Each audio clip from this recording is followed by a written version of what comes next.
Welcome back to the weekly news roundup. This is the Smart Edition. So let's go ahead and dive on into some exciting news. These are recorded live Fridays, 9 p.m. Eastern Standard Time if you want to catch the show live. But let's go ahead and jump on into a quick update on the Garmin approach. Garmin ended up paying a multi-million-dollar ransom to the criminals using a REIT IR.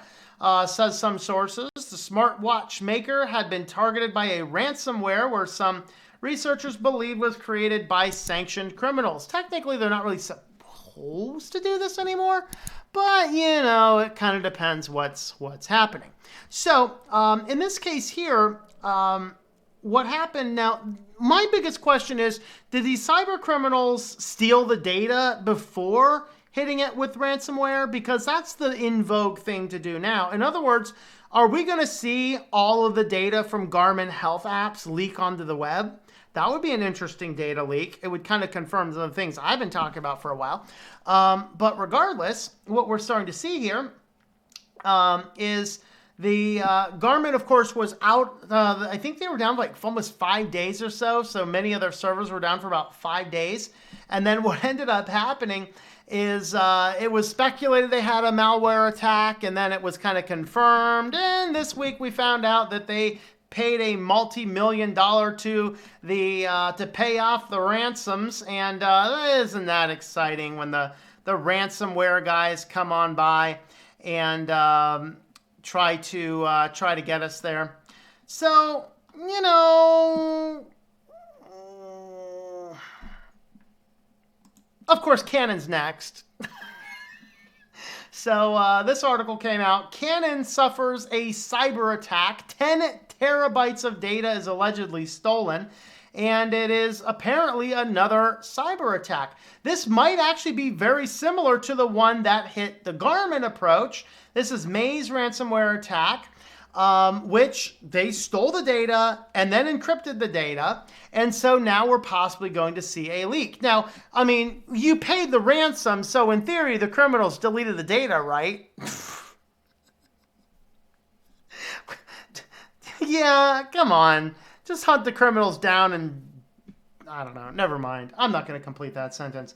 So Canon may have been hit with a ransomware attack from Maze, impacting several services, including Canon's email, Microsoft Teams, USA website, and other internal applications, according to the article from Bleeping Computer.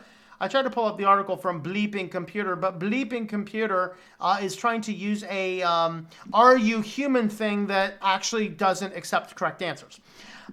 So I might actually just be blocking it from my network for a while. Ransomware attack for Maze has resulted in a loss of data, private databases, and more. They were tipped off to a potential hack when image.canon site had an outage on 30th of July, which lasted for 6 days until it went back online in August 4th.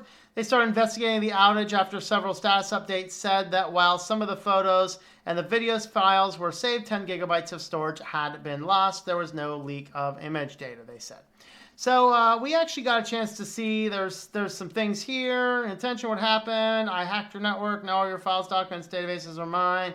Now, I'm wondering because I get some of these similar looking emails, and very clearly they haven't hacked me. At least not yet that I know of. But anyway, Canon, they were hit by the stuff next. All right, and this one was another one sent to us on Discord from Bloomberg City Lab. San Diego has these smart street lights. So I actually talked about this a while ago. Like, San Diego's one city that has more surveillance than most other places. So what happens here is that they have all of these smart lights, which were supposed to be measuring traffic data and things, but it turns out that law enforcement actually has all of the data for these. So a homicide detective looked up for the scene of a fatal shooting in San Diego's Gaslamp District in August 2018, saw something unusual. The street light glowing overhead didn't look like a normal street light.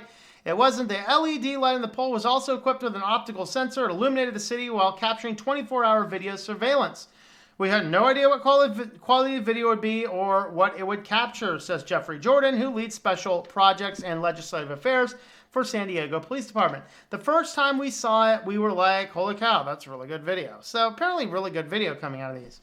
So now, of course, in all of this ban the police crap, everyone's like, ban the police, ban the police, ban the police. And we wonder why our neighborhood's burning down.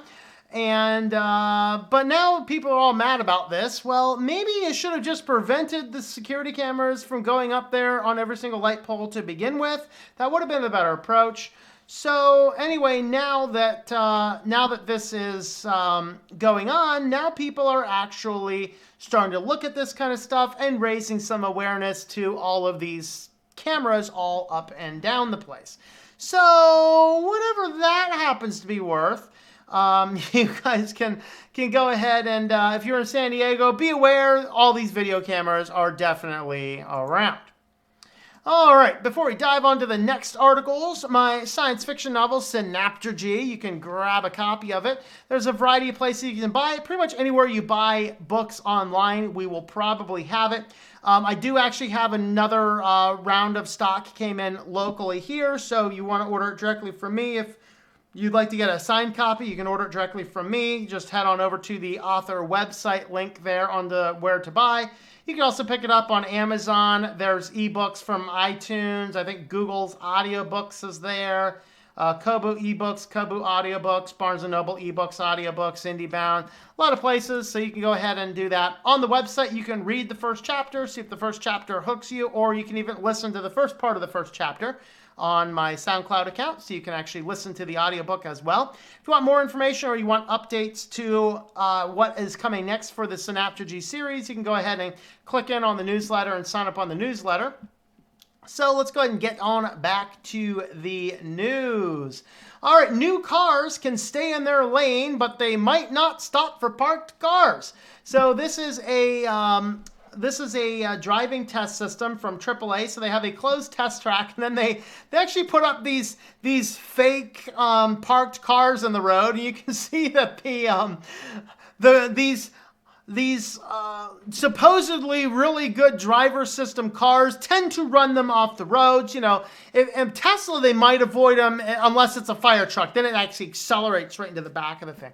But regardless, recent years, number of car companies like Tesla have begun offering driver assistance systems that that offer lane keeping as well as adaptive cruise control. That might seem like a big step toward self-driving cars, since a system like this can travel down the freeway for miles without human intervention.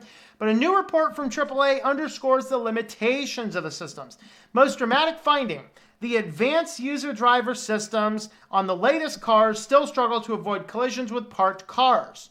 Now, the reason they have problems is because in order to prevent the car from slamming to a stop in the middle of an interstate, if somebody left a shopping cart on the side of the road, or a refrigerator, as I saw once. How does a refrigerator get on the side median of Chicago Beltway? Can somebody explain to me? Regardless. Literally, true story. Driving down Belt Loop in Chicago, and there's a refrigerator on the side of the road. So in order to prevent the car from slamming on the brakes in the middle of Chicago traffic, they pretty much ignore stationary objects that are sitting in the road. So, and a big old parked car on the side of the road, they'll just run right into it. They don't care. So none of them actually successfully did it. So they tested BMW, Kia, Subaru. None of them actually successfully did it. They examined ADAS in the Cadillac and the Ford Edge, but the car systems weren't included because the driver assistance programs would not engage on the closed course. They were included in other tests conducted on public highways. Quote, all test drivers reached the general consensus that combining adaptive cruise and lane keeping functionalities in a single system did not consistently enhance driving experience. They said the vehicles made mistakes often enough that drivers found themselves experience nerve-wracking rather than relaxing. That is an interesting quote, because I really don't want people driving down the interstate kicking back and relaxing.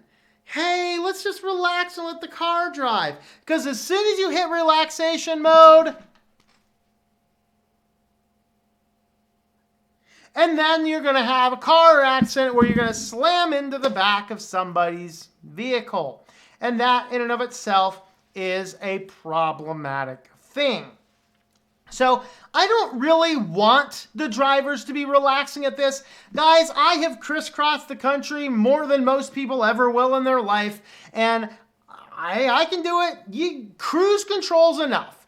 It takes the pressure off, but keeps you attentive. Sure, you might need to stop at the rest stop to recalibrate your brain. You're going to need to stop for things here and there, but cruise control is enough. We don't need autonomous cars running around.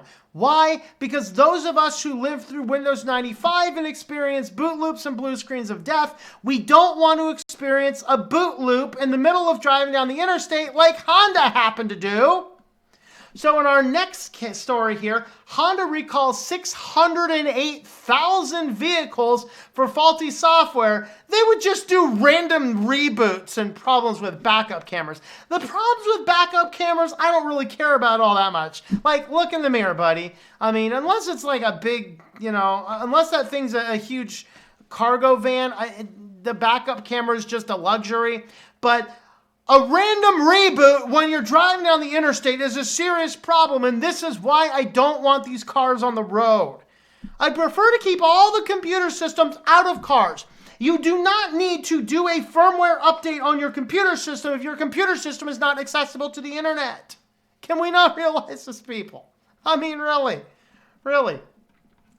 So 608,000 vans and SUVs, faulty software that can, among other things, cause backup camera to fail, and the driver display to malfunction or reboot. The recall begins on September 23rd. The recall begins on September 30th. Oh, we have security issues. Don't worry about it. Just be careful for the next 2 months, folks. Certain 2018 to 2020 Odysseys, 2019 to 2020 passports, 2019 to 2021 pilots were outfitted with incorrect instrument panel and control module software. Can cause the display to not show critical information like speed, engine oil pressure, and gear selector positions until the car is turned off and on again. The displays can also randomly reboot. Malfunctioning software can also prevent the backup camera feed from showing up. They will notify the owners, but if they'll have to get the software reprogrammed by a dealer, no easy over-the-air software fix here. How exciting. Another recall involves 500,000 of the same vehicles. So, that's kind of what we're getting there. And on to our last story in this section. ADT and Google team up, folks. ADT and Google team up to create leading smart home security offering. Great. All we need. Nest cameras, by the way. Let me actually read the bullet points before I comment here. Google's award-winning Nest hardware combined with ADT's trusted security will mean absolute spying on everything with no more trust. All right, never mind. Professional installation and monitoring services. Great, we're going to be monitoring all of our Nest cameras too. To a fully set of device softwares for secure smart home. Google to invest $450 million and to acquire 6.6% ownership of ADT, cementing mutual long-term commitment to partnership. Each company will commit $150 million for co-marketing, product development, technology, and employee training. Partnership will provide customers with integrated smart home technologies to be offered in both DIY and professionally installed security offerings. One of these things here is to add Google Nests to these ADT devices. So now you use ADT, you're going to have Google products and Google services going through. They're going to put all these things in, and now Google can monitor every square inch of your house as well as everything else. That right there becomes kind of a terrifying thing. Do we really need this type of stuff? I don't know, guys. You let me know. This is a little bit terrifying. If I were using ADT, I would probably start looking for another alternative at this point. So let me know your thoughts to these stories in the comments down below. Thank you for watching this video from Switched to Linux. This channel would not be possible without the backing of the program supporters scrolling on the screen now. You can be a supporter at Patreon at patreon.com/TOMM or at thinklifemedia.com. I also want to thank the open source community who creates such excellent software that makes producing this show possible. Please remember to support your software communities. Thank you, and I hope that you enjoy switching to Linux.